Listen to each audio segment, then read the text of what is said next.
자, 이번 시간은 건축법으로 진도를 준비하겠습니다. 자, 건축법은 건물공법의 기본이 되는 법이고요. 그 다음에 우리 건축법상 건축물의 용도별 종류가 30개. 그 중에서 주택에 관한 법이 이제 다음번에 공부하게 될 이제 주택법 그렇게 되죠. 자, 건축법상 용어정의 보겠습니다. 건축법도 기본적으로 용어정의에서 한 문제 이상을 꼭 출제를 하고 있습니다. 네, 같이 봅니다. 자, 건축법의 대지죠, 대지. 대지란 공간정보 구축 및 관리에 관한 법률상 각 필지로 나눈 토지를 건축법상 대지다라고 하게 됩니다. 이 말이 무슨 뜻이냐면은 만약에 여기 여러분 지적법에 의해서 두 필지로 나눈 토지가 있습니다. 도로가 있고요. 자, 이렇게 두 필지로 나눈 토지가 있으면은 A 필지, B 필지 그렇게 되죠. 자, 이렇게 각각의 필지로 나눈 토지를 건축법상 각각 대지라고 하는 거죠. 그러니까 A 필지도 건축법상 한 개의 대지가 되는 거죠. 그리고 B 필지로 나눈 부분도 건축법상 한 개의 대지가 되는 거예요. 이렇게 각각의 필지로, 그러면은 만약에 네 필지로 나눴다면은 이 네 필지 각각이 건축법상 한 개의 대지가 되는 거예요. 그러면은 한 필지, 지력법상 한 필지는 곧 건축법상 1대지가 되는 것이 원칙이다는 뜻이에요. 그러면은 4개의 필지로 나눈 토지는 4개의 대지, 2필지로 나눈 토지는 각각이 건축법상 대지가 되니까 2개의 대지 그렇게 되는 거예요. 그래서 1필지 1대지가 원칙이다 그렇게 하시면 되죠. 공간정보 구축 및 관리에 관한 법률상 한 개의 필지는 곧 건축법상 한 개의 대지가 됨이 원칙이다라는 거고요. 이 원칙에 대해서 이제 예외가 있습니다. 예외. 이건 나중에 이제 기본 강의 시간에 볼 수 있게 되는데, 예를 들면은 둘 이상의 필지, 2개 이상의 필지니까 원칙대로 보면은 2개 이상의 대지가 돼야 되잖아요. 1필지 1대지니까. 그래서 2개 이상의 필지를 하나의 대지로 할 수 있는 경우가 있다는 거죠. 하나만 딱 보여드릴까요? 예를 들면은 여러분 이렇게 A 필지, B 필지로 나누면 어떻게 되죠? 각각 대지니까 2필지가 되잖아요. 그죠? 근데 자, 이렇게 2개 이상의 필지에다가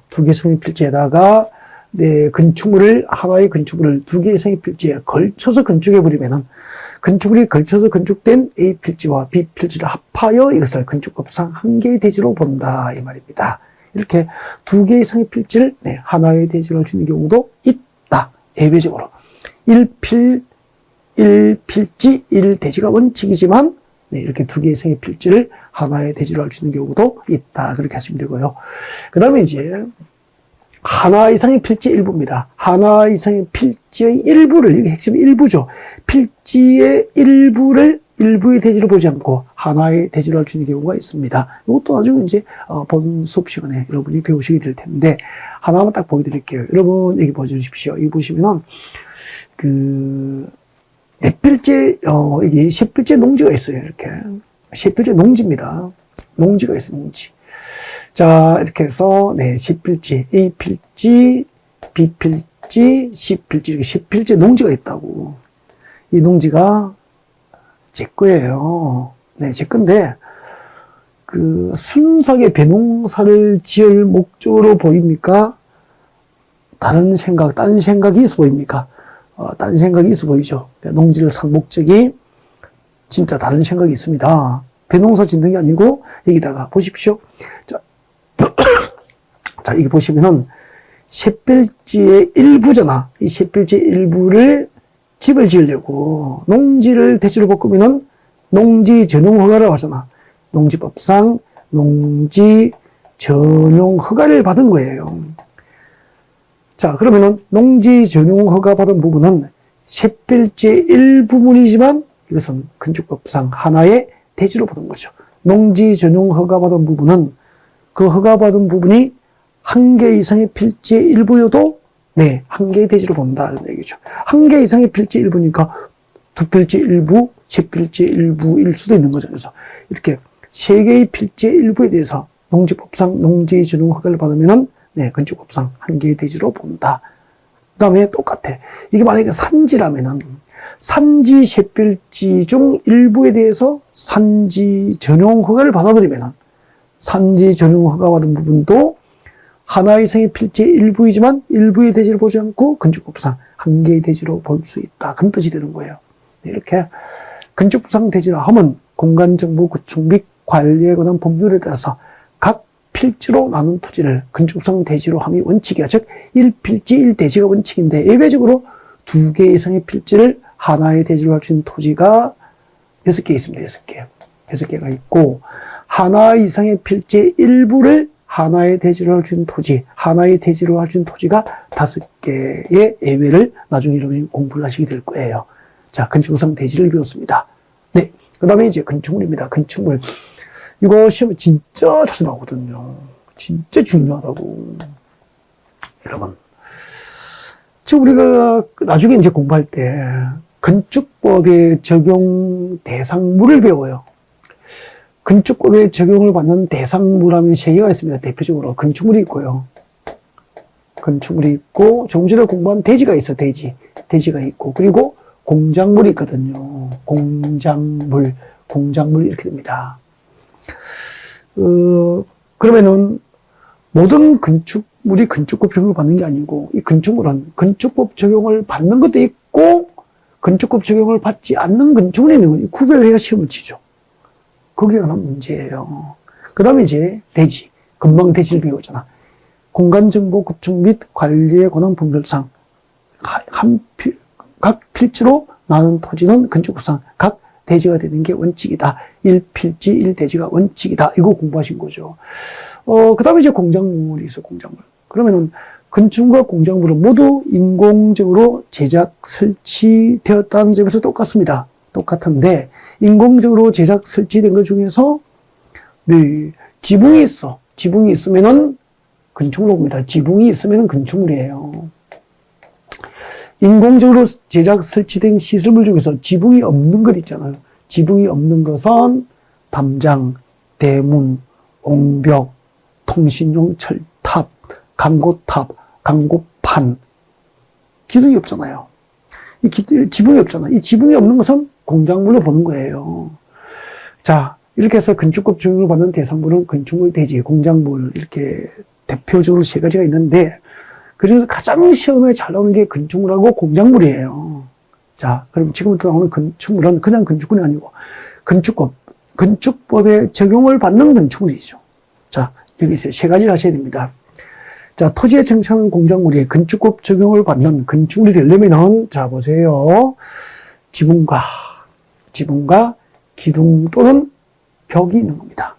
토지에 정착하는 공작물 중에서 지붕과 기둥 또는 벽이 있는 것은 건축법 적용을 받는 건축물이 되는 거죠. 이때 지붕은 토지에 정착하는 공작물이 건축법 적용을 받는 건축물이 될 수 있는 절대 요건, 필수.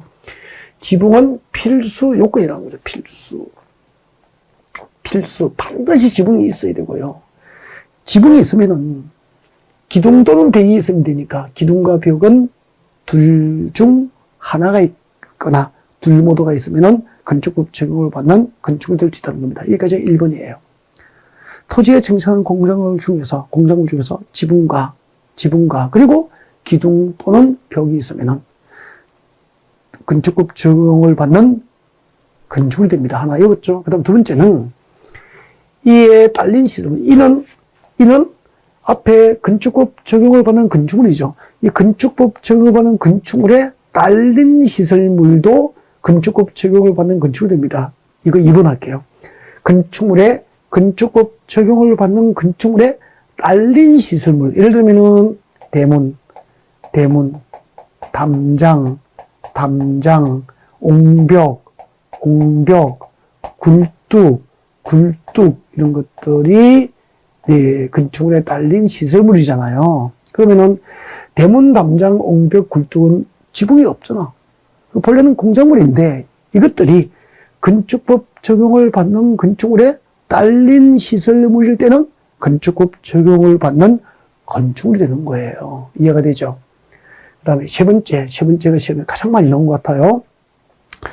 지하 또는 고가의 공작물에 설치하는, 외우십시오. 사무소, 공연장, 점포, 차고, 창고는 건축법 적용을 받는 건축물이다. 그럼 봐요. 우리 강남 지하 상가가 있잖아. 그 강남 지하 상가는 지하에 설치된, 지하의 공작물에 설치된 점포잖아. 강남 지하 상가는 지하에 설치된 점포로서 건축법 적용을 받는 건축물이 되는 거예요. 그 다음에 지하 또는 고가의 공작물이잖아. 고가의 공작물 위에 설치된 사무소, 공연장, 점포, 차고, 창고도 건축법 적용을 받는 건축물이 됩니다. 고가의 공작물, 여러분. 우리 운전할 때 서울의 그 내부 순환 고속도로 월드컵 경기장, 상암동의 월드컵 경기장 옆에서, 그죠? 저기 노원 쪽으로 이렇게 올라가는 내부 순환 고속도로는 대부분 고가도로 구간이 있어. 그죠? 고가도로 구간이잖아요. 많은 구간이. 그 고가도로 위에 보면은 가끔 이제 이렇게 제설 장비 등을 넣어두는 창고 건물이 있잖아요. 이런 것은 대지에 있습니까? 고가의 공작물 위에 설치된 사무실이잖아요. 이렇게 고가도로 같은 구조로 된 고가의 공작물 위에 설치된 사무실, 공연장, 점포, 차고, 창고도 건축법 적용을 받는 건축에 해당한다는 겁니다. 이렇게 해서 자, 지금부터 이제 화면 전원을 봅니다. 자, 건축법 적용을 받는 건축물 개념 3개를 했어요. 토지에 정착하는 공작물 중에서 자, 지붕과 기둥 또는 벽이 있는 것. 두 번째, 그 건축법 적용을 받는 건축물, 건축법 적용을 받는 건축물에 딸린 시설물, 옹벽, 담장, 굴뚝 등도 건축법 적용을 받는 건축물입니다. 세 번째, 지하 또는 고가의 공작물 위에 설치된 사무실, 공연장, 점포, 차고, 창고는 이 법, 즉 건축법 적용을 받는 건축물이다. 이렇게 하시면 되잖아. 정말 이렇게 또박또박 이거 입문 과정에서 연습해 두지 않으면 나중에 기본 강의 때 상당히 좀 어려워지고 학습 부담이 많아지게 됩니다. 네. 자, 지금까지 건축법 적용을 받는 건축물을 했고요. 요것만 알고 있으면 나머지는 이제 건축법 적용을 받지 않은 건축물은 암기하지 않더라도 나중에 기본 강의 시간에 몇 번 읽어보면 충분히 정답을 찾아서 가져낼 수 있게 될 겁니다. 화이팅! 좋아요. 그 다음에 건축물의 용도가 나와 있어요. 건축물의 용도, 여러분. 그 건축법상 건축물의 종류를 용도별로 구분하면은 그래서 용도 분류라고 그래요. 용도 분류. 용도 분류라고 합니다. 용도 분류라고 그래요. 용도 분류. 몇 개가 있느냐면은 건축법상 건축물의 용도별 종류는 30개, 30개. 건축법상 건축물의 종류를 용도별로 구분하면은 30가지로, 30개로 건축물의 용도별 종류가 구분되는 거죠. 그래서 우리가 말하는 단독주택, 공동주택, 이런 것은 전부 용도별 분류예요. 네. 자, 같이 한번 볼까요? 단독주택. 좀, 기본적으로 암기를 했으면 좋겠어요. 건축법상 단독주택으로 용도가 분류된 건축물은 단다다공이에요. 단다다공. 단다다공. 단독주택, 좁은 의미의 단독주택을 말합니다. 다중주택, 다가구주택, 공간. 그래서 이쪽에 다중주택, 다가구주택, 공간도 넓은 의미에서는 건축법상 용도가 단독주택 용도로 분류가 된다. 그런 이야기예요. 우리가 보통 알고 있는 단독주택은 좁은 의미의 단독주택이고 다중주택, 다가구주택, 공간도 건축법상 용도 분류는 단독주택으로 분류된다. 즉 넓은 의미에서 이것도 단독주택이다. 그렇게 보면 되는 거죠. 그 다음에 공동주택이잖아요. 건축법상 공동주택은 연, 다, 기, 아파트, 연립, 다세대, 기숙사는 법상 공동주택으로 용도가 분류되고요. 요 기숙사 있죠. 이 기숙사가 나중에 이제 주택법, 이 다음에 공부하게 될 주택법에 가면은 이게 준주택으로 개념이 또 바뀌어버린다고. 그래서 건축법상 단독주택, 공동주택. 그 다음에 용도 분류에서 세 번째가 제1종 근린생활시설, 1종 근린생활시설. 근린이 뭐죠? 주택가 인근 지역을 말하죠. 주택가 가까운 곳을 근린이라고 그래요. 근린. 주택가 인근 지역에서 일상생활에 필요한 용도를 근린생활시설이라고 하는데 제1종 근린생활시설과 제2종 근린생활시설로 분류가 되어 있다고. 1종 근린생활시설에는 어원, 직가의원, 한의원, 침술원, 적골원, 조산원, 안마원, 산후조리원. 그래서 원이니까 일종이지 뭐. 괜찮죠? 네. 일상생활, 주택가 인건지에서 일상생활에 필요하고 좀 유익하고 꼭 반드시 일상생활에 필요하다고 간주되면 일종으로 분류한다고. 그래서 어원, 치과의원, 한의원, 침술원, 적골원, 조산원, 안마원, 산후조리원은 의료시술이 아니고 건축상 용도 분류는 일종 근린 생활시설로 분류됩니다. 네. 그 다음에 여러분들은 뭐 시험하고 상관없이 알고 있어야 되죠. 부동산 중개사무소입니다. 부동산 중개사무소로서 해당 용도로 쓰는 바닥면적 합계가 30제곱미터 미만인 것, 그리고 동물병원과 동물미용실에 해당하는 용도로서 바닥면적 합계가 300제곱 미만인 것, 300제곱미터 미만인 것은 일종 근린생활시설로 분류를 해요. 조금 조심해야 될 게 있죠. 안마원. 안마원은 일종 근린생활시설이고요. 조금 이따 하게 되는데, 안마시술소는 여기에 해당되지 않아요. 안마시술소는 이종 근린생활시설로 분류된다고. 네.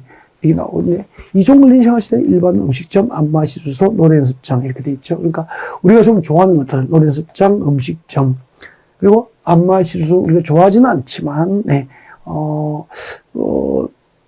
안마시술소는 좀 유익하지 않잖아, 일상생활에. 그래서 이종을 분류하고, 안마원은 유익한 시술로 보니까 일종을 분류하고 뭐 그런 거예요. 자, 일단은 이렇게 단독주택, 공동주택, 일종 근생시설, 줄여서 근생이라고 합니다. 이종 근생시설 이렇게 해서 마지막에 야영장시설까지 건축물의 용도 분류는 모두 30개의 용도가 분류되고 있다. 그렇게 하시고요. 네. 이제 여기서 이제 또 들어가죠. 자, 이렇게 30개 용도 분류된 것을 위험한 정도가 같은 용도끼리 묶어서 시설군을 분류해요. 시설군. 이때 시설군 분류는 9개가 있죠. 9개가 있는데 이런 것은 나중에 이제 기본 강의 시간에 볼지도 그렇게 합시다. 아무튼 건축물의 종류를 용도별로 구분하면은 모두 30개의 용도가 있고, 단독주택부터 시작해서 공동주택, 일종 근린생활시설, 이종 근린생활시설, 그리고 마지막에 야영장시설까지 모두 30개의 용도로, 건축의 용도가 분류되고 있다. 그렇게 하시면 되겠죠. 네. 다음 지하층입니다. 지하층도 시험에 많이 나왔죠. 지하층이라 하면 이 조문대로 시험에 나오기 때문에 그대로 기억하셔야 됩니다.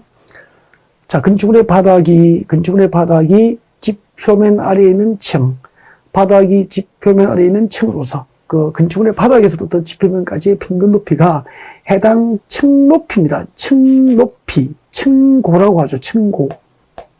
층고의 2분의 1 이상, 2분의 1 이상인 것을 지하층이라고 합니다. 그림으로 설명하면 쉬워집니다. 그림을 제가 그려보겠습니다.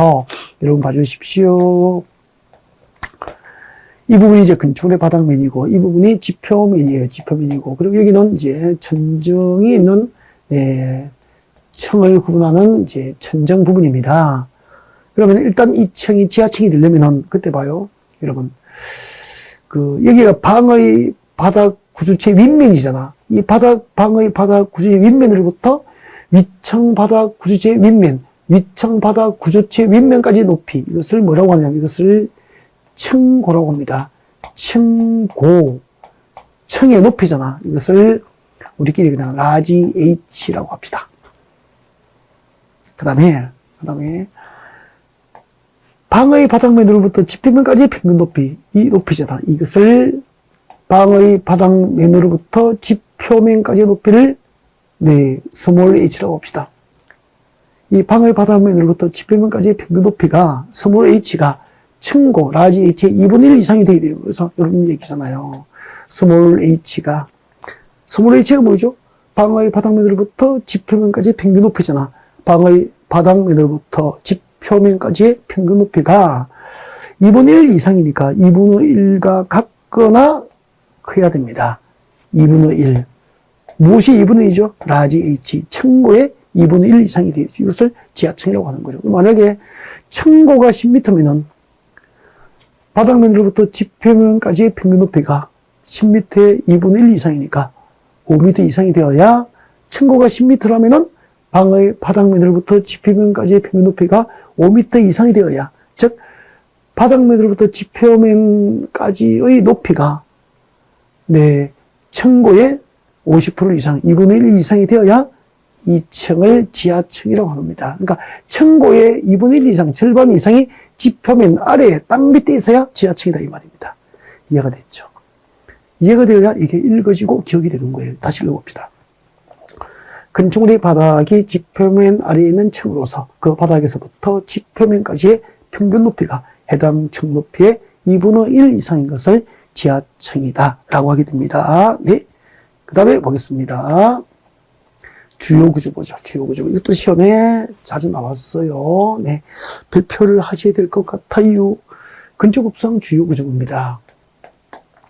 건축법상 주요 구조를 하면 내력벽, 기둥, 바닥, 보, 지붕틀, 내기, 마보지. 그리고 어디서? 주계단, 계단에서. 내기, 마보지. 어디서? 계단에서. 그렇게 오시면 되잖아요. 종류를 오셔야 돼요. 건축법상 주요 구조를 하면 내력벽, 기둥, 바닥, 보, 지붕틀, 주계단. 이 6개를 주요 구조부라고 하는 거죠. 다만 사이 기둥, 지하층 바닥, 작은 보, 차양, 5교의 계단 등은 이 법, 건축법상 주요 구조부에 해당하지 않는다. 해당하는 거 외우시면 되지 뭐. 내기, 마보지, 계단에서. 여러분 남산 같은 데는 이렇게 층층 계단이 있잖아요. 이렇게 공원 올라갈 때. 그죠? 연인끼리 데이트하다가 가위바위보에서 계단 먼저 올라가기 내기 하잖아. 이렇게 놀고 있으면은 자기들끼리 좋은데 남들이 보면 뭐죠? 바보잖아요. 그래서 계단에서 가위바위보 해가지고 계단 먼저 오르기 게임하면은 바보가 된다. 내기, 바보지, 계단에서. 그런 얘기예요. 됐죠? 근데 또 여러분 쓸데없이 궁금하죠. 건축법상 주요 구조부를 하면 이 6개 외우면 되죠 뭐. 근데 내력벽이 뭔지, 보가 뭔지, 지붕틀이 뭔지 궁금하잖아요. 그 시험 나오지 않는다, 이거 단어 시험이. 하십시오라고 하는 거 하시면 되고, 혼자 고민하고 연구하실 필요는 없는데, 그래도 상식적으로 또 여러분 궁금해 하실까봐 제가 잠깐 설명을 드릴 거예요. 아셨죠? 봐주십시오. 여러분, 이게 기둥입니다. 기둥은 다 아니까 기둥이에요. 기둥과 기둥을 위쪽에서 이어주는 게 있어. 이걸 뭐라고 하죠? 보라고 합니다. 보. 아셨죠? 기둥이 있으면은 기둥을 위쪽에서 이어주는 것, 이것을 보라고 한다고. 보. 대들보는 들어보셨죠? 대들보. 대들보가 떨어지면은 기둥이 무너지니까 건축물 구조에서 가장 중요한 게 대들보가 되는 거예요. 그래서 대들보. 그 다음에 여기다 이제 지붕을 얹으려면은 석가래와 같은 지붕 구조물을 놓아야 되잖아. 지붕을 얹기 위한 석가래 등 구조물, 이것을 지붕틀이라고 하는 거예요. 지붕틀. 지붕을 얹기 위한 구조물, 이것을 지붕틀이라고 그래요. 지붕틀. 이렇게 지붕틀을 놓고, 석가래와 같은 지붕틀을 놓고, 그 위에다가 이렇게 지붕을 얹게 되는 거잖아요. 지붕을 얹기 위한 구조물을 지붕틀이라고 그래요. 그 다음에, 보 아래에 기둥과 기둥 사이에는 벽을 쌓게 되잖아. 이 벽을 철근 콘크리트 구조로 된 단단한 벽을 쌓으면은, 그죠? 이 보나 지붕을 받쳐줄 수 있는, 견딜 수 있는 힘이 있잖아요. 이런 벽을 내력벽이라 그래. 내력벽. 이 견딜레자를 쓰거든요. 내력벽, 견딜레, 힘력. 이렇게 해서 내력벽, 견딜 수 있는 힘이 있다는 거죠.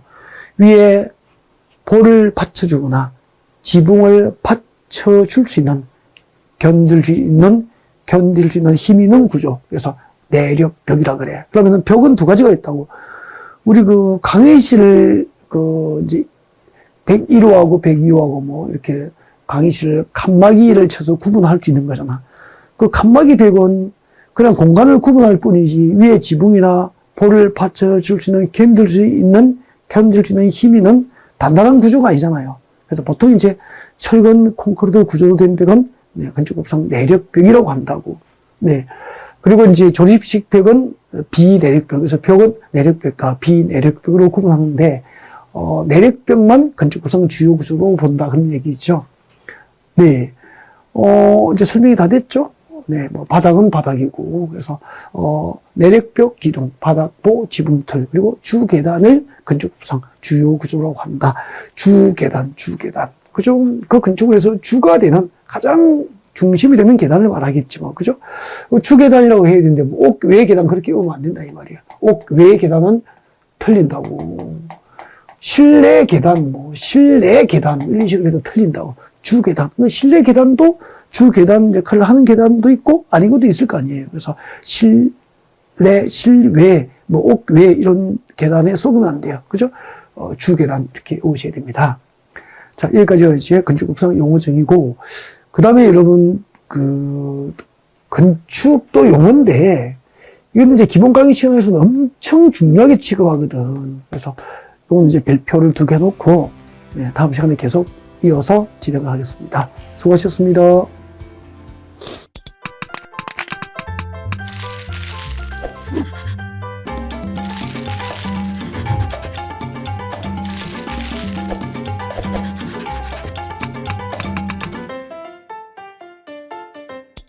자, 이번 시간은 네, 건축법상 용어정의 계속 이어서 진행을 하겠습니다. 자, 건축이죠, 건축. 여러분. 대지에, 건축물을 새로이 축조하는 것은 건축이다. O일까요? X일까요? X예요. 네.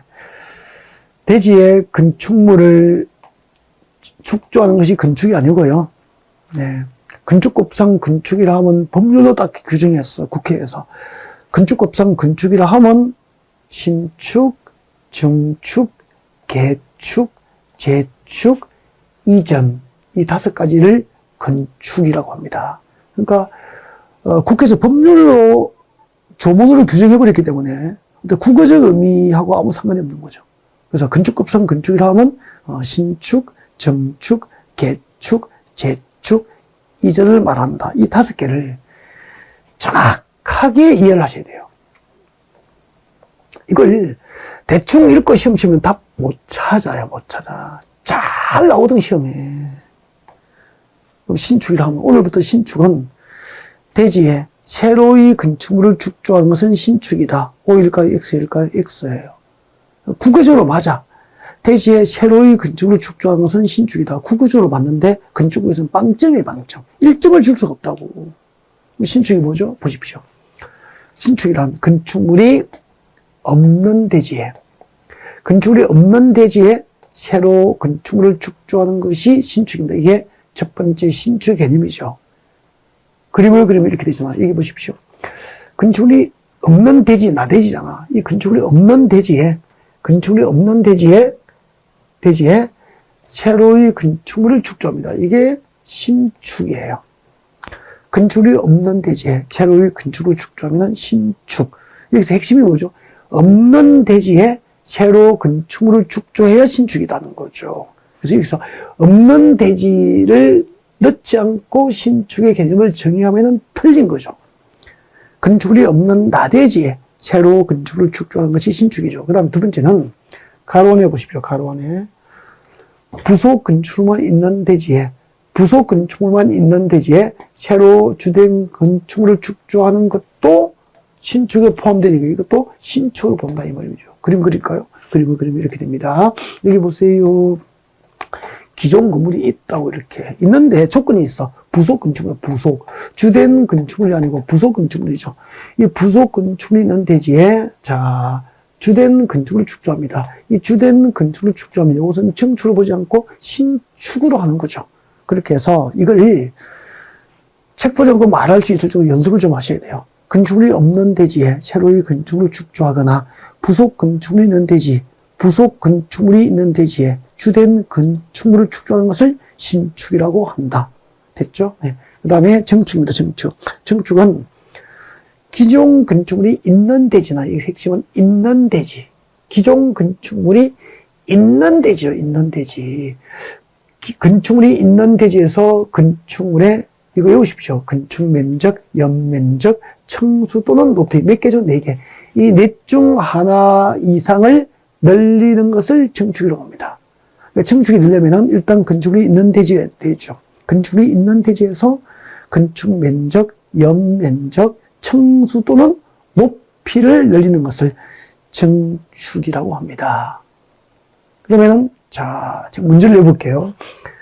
여러분, 여기, 보세요. 이게 건축물이에요. 몇 층이에요? 1층이죠. 1층이죠. 근데, 건축주가 봐요. 건축주가 가운데 부분을 막아서 1층과 2층으로, 1층과 2층으로 층을 구분한 거예요. 증축이다. 맞아요? 틀려요? 맞죠? 그죠? 건축물이 있었잖아. 있는 대지잖아. 있는 대지에서 건축 면적의 증가는 없지만 층수가 증가됐잖아. 층수가 증가되잖아. 높이는 증가되지 않지만 층수가 증가되면은 1층 바닥 면적에 2층 바닥 면적이 새로 하나 생겼으니까 이 층별 바닥 면적 합계가 뭐죠? 연면적이니까 층수도 증가되고 층수가 증가되니까 층별 바닥 면적 합계, 연면적도 증가되잖아. 그래서 4개 중 2개를 늘렸으니까 증축이 맞잖아. 있는 대지에서.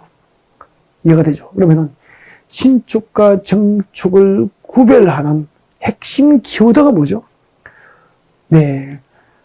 건축물이 없는 대지에 건축물을 축조하면 신축이고, 건축물이 있는 대지에 건축물을 축조하면은 이 넷 중 하나 이상이 늘려지거든요.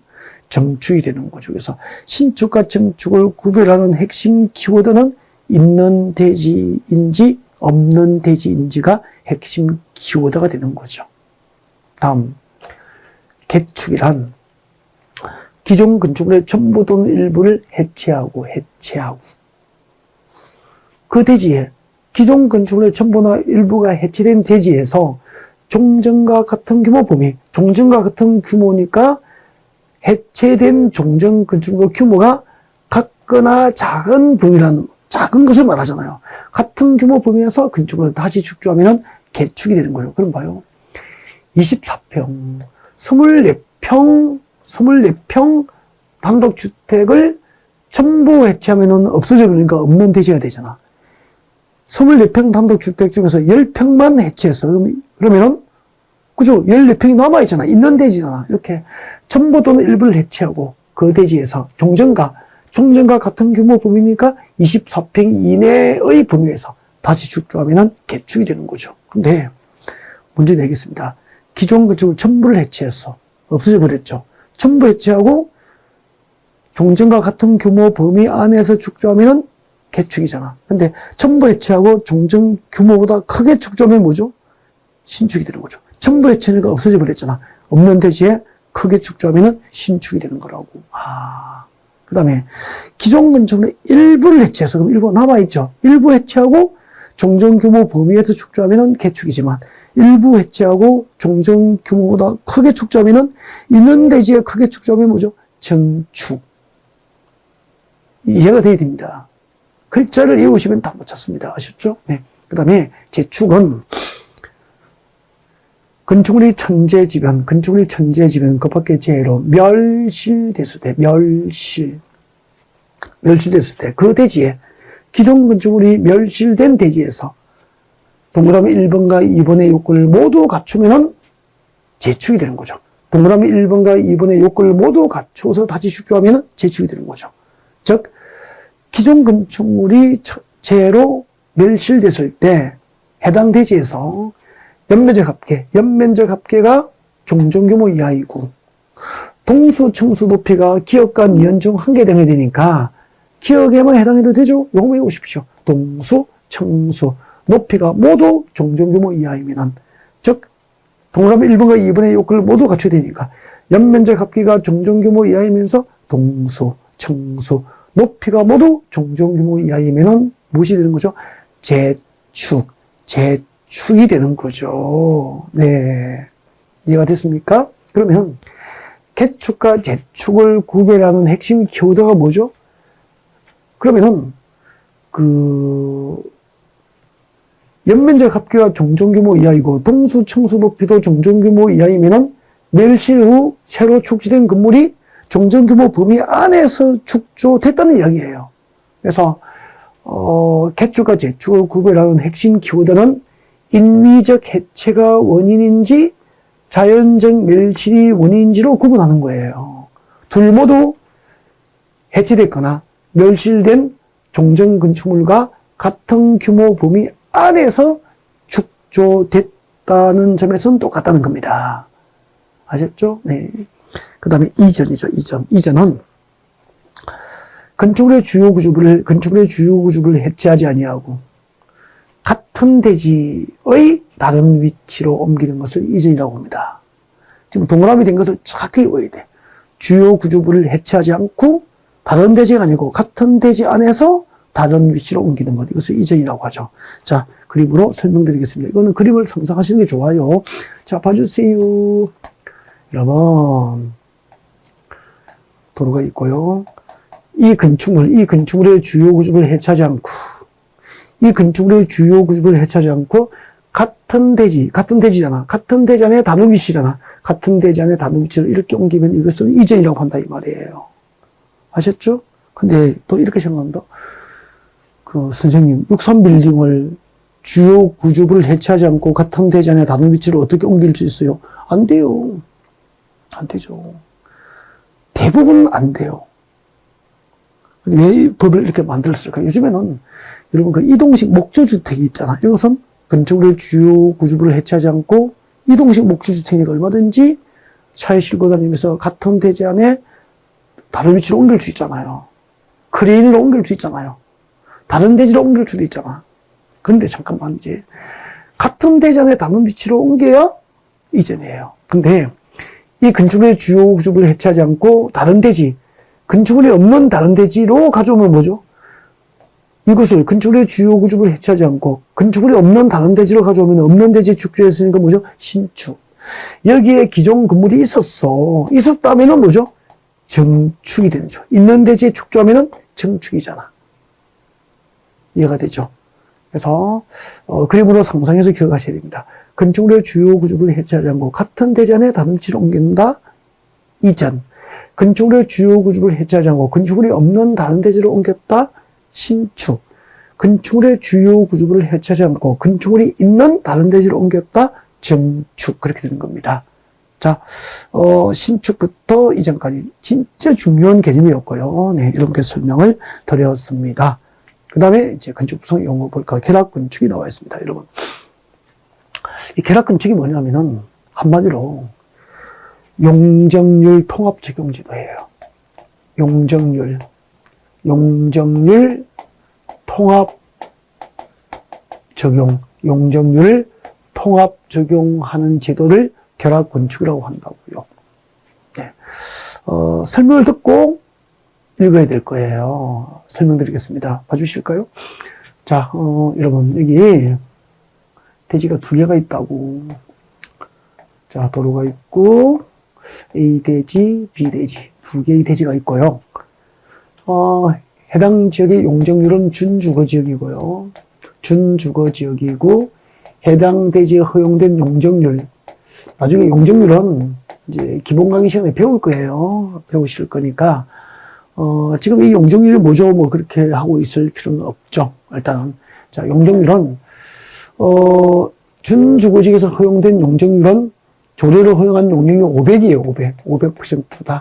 아무튼 용적률은, 우리 앞에서 국토교육부에서 잠깐 설명을 했죠. 그죠? 네. 나중에 이제 건별 용적률은 국토교육법 용도지역표에서 여러분이 배우시게 될 거예요. 그래서 이게 무엇일까 지금 걱정할 필요는 없다는 거죠. 그냥 듣기만 듣습니다. 아무튼, 용적률은 건축물의 높이를 규제하는 수단이에요. 그러면 용적률, 허용된 용적률 500%인데 A 대지의 건축주는 허용된 용적률 500% 가운데서 용적률 200%를 적용해서 건축을 한 거예요. 그러면은 건축하지 않고 남겨둔 용적률이 300%가 남아있다는 거죠. 근데 B 대지 건축주는 용적률 500%를 모두 사용해서 건축을 했고 그 건축 높이가 20층 빌딩을 지었다고. 그렇게 해서 임대 수입을 얻고 있다가 이 건축 연령이 45년, 50년 되면서 건물이 낡으니까 임대가 안 되고 공실이 생기고 사업성이 없어지게 된 거죠. 그러면은 20층 빌딩을 강남에 하나 가지고 있다고 장롱석에 200억, 500억 넣어둔 건 아니잖아요. 그럼 이제 40년, 50년 된 이 건물 무슨 돈으로 철거하고 새로 빌딩을 지을까 이 말이에요. 그래서 자, 아무튼 이 오래된 20층 빌딩을 건축주가 이제 철거할 거예요, 철거. 여기서 철거하고 다시 지을 겁니다, 이제. 다시 리뉴얼을 하면은 본래 이 대지가 허용된 용적률이 500이잖아요. 그때 20층까지 빌딩을 지을 수 있었는데 이 대지에 건축하지 않고 남겨진 용적률이 300이잖아. 이걸 매매를 통해서 A 대지 건축주로부터 용적률 300%를 사오는 거야. 그러면은 B 대지에 허용된 용적률 500에 사온 용적률 300을 합하면 용적률 800이잖아. 그래서 용적률 800%를 적용해서 종전보다 높게 35층으로 이제 빌딩을 짓게 된 거예요. 35층으로 빌딩을 짓게 됐죠. 그러면은 종전에 20층 빌딩을 35층으로 15개 층을 더 지었으니까 이것을 분양해서 수백억에 300억, 200억의 수입을 얻을 수 있게 되잖아. 이 돈으로 기존 건물 철거하고 새 빌딩 지을 수 있다는 거죠. 이렇게 A 대지와 B 대지 두 개의 대지 소유자가 서로 합의해서 용적률을 각각 적용하지 않고 용적률을 통합 적용할 것을 계약해서 건축이 이루어지면 이것을 결합 건축이라고 하는 거죠. 이제 설명드렸으니까 읽어봅시다. 용적률을 개별 대지마다 적용하지 않고 두 개 이상의 대지를 대상으로 통합 적용해서 건축을 건축하는 것을 무엇이라고 한다? 결합 건축이라고 한다. 설명 듣고 이해가 되니까 용어를 읽었을 때 가슴에 탁탁 와닿게 되잖아요. 그죠? 네. 그 다음에 이제 도로 보겠습니다. 도로. 이게, 자, 이런 이제 용어들이 돼야 여러분 기본 강의 시간에 건축국 강의를 재밌게, 쉽게 들을 수 있게 되는 겁니다. 네. 도로가 무엇일까요?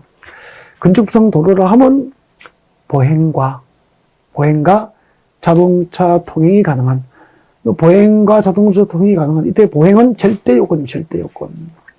건축상 도로가 되기 위한 절대 요건이야. 그러면은 보행이 불가능한 것은 자동차 전용 도로잖아. 보행을 할 수 없는 자동차 전용 도로는 건축법상 도로가 아니다 이 말이에요. 그래서 자동차 통행은 절대 요건이 아니고 상대적 요건이야.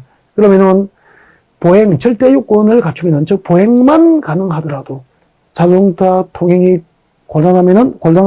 보행이 가능하다면은 자동차 통행이 불가능하여도 건축상 도로가 될 수 있는 경우는 있지만 절대 요건인 자동차 통행은 가능하더라도 절대 요건인 보행이 불가능한 자동차 전용 도로는 이 법, 즉 건축법상 도로가 될 수 없다는 겁니다. 자, 보행과 자동차 통행이 가능한 너비 4m 이상. 왜 4m냐면은 보행을 위한 폭을 1m로 본 거죠. 그리고 차량 통행을 위한 폭을 3m로 본 거죠. 두 가지 모두가 함께 가능해야 되니까 최소 건축법상 도로의 소유 너비는 4m 이상을 원칙으로 한다고 국회에서 법을 만든 거죠. 이렇게 보행과 자동차 통행이 모두 가능한 소유 너비 4m 이상인 도로로서 가와 나 중 한 개에 해당하면은 가와 나 중 한 개에 해당하는 도로와 그 도로의 예정 도로도 건축상 도로가 될 수 있는 거죠. 그래서 지금 설명드리는 게 원칙이에요, 원칙.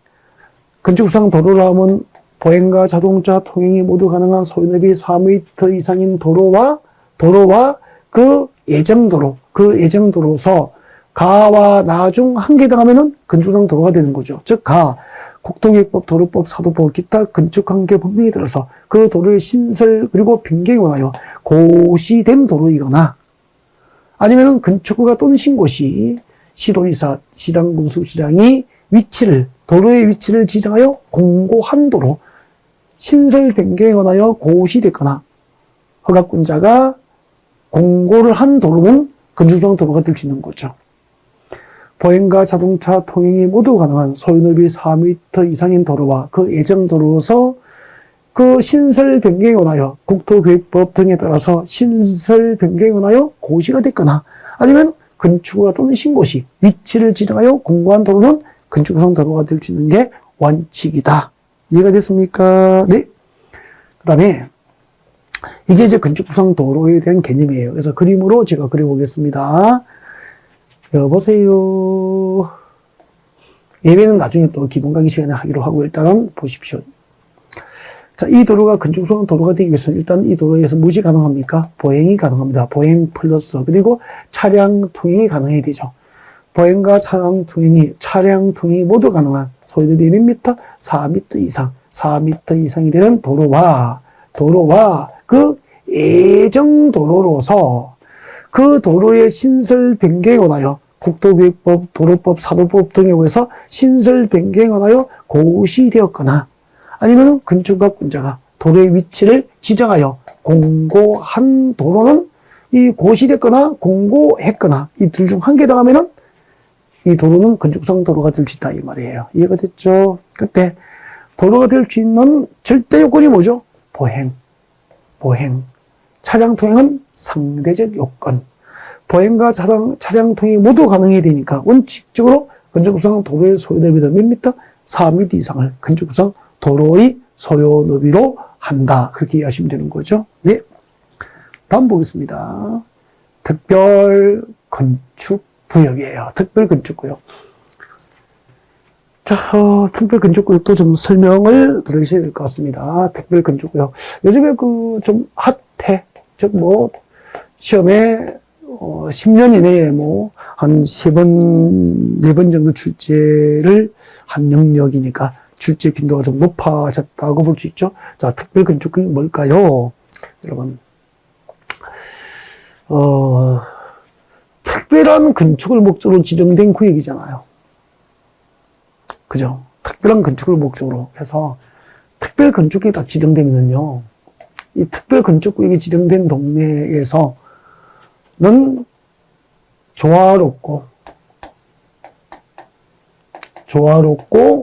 창의적 건축, 조화롭고 창의적인 건축을 통해서 조화롭고 창의적 건축을 통해서 우리나라 건축 제도를 개선하고 건축 기술을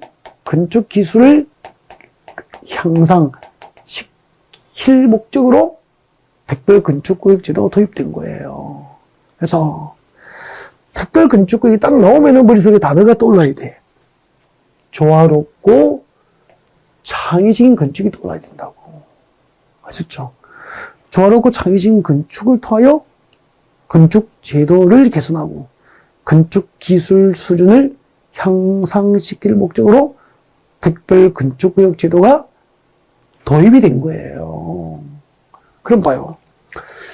창의적인 건축을 하려면 우리가 상식적으로 생각해도 건축을 할 때 모든 건축을 적용해서 전부 규제를 해야 창의가 됩니까?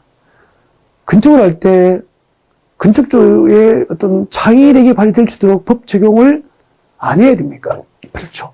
창의적인 건축을 위해서 일부 건축 관련 법 적용을 배제합니다, 배제. 규제하지 않을 테니까 마음껏 상상하면서 건축을 해봐. 그 다음에 일부 법 적용을 완화합니다, 완화. 안전을 위한 최소한의 규제만 할 테니까 안전한 창의적인 건축을 해봐. 이렇게 되는 거죠. 그 다음에 조화로운 건축이 이루어져야 되니까 이 특별 건축구역 안에 어떤 빌딩은 60층이고 어떤 빌딩은 2층이면 부조하잖아. 그래서 특별 건축구역 전부나 일부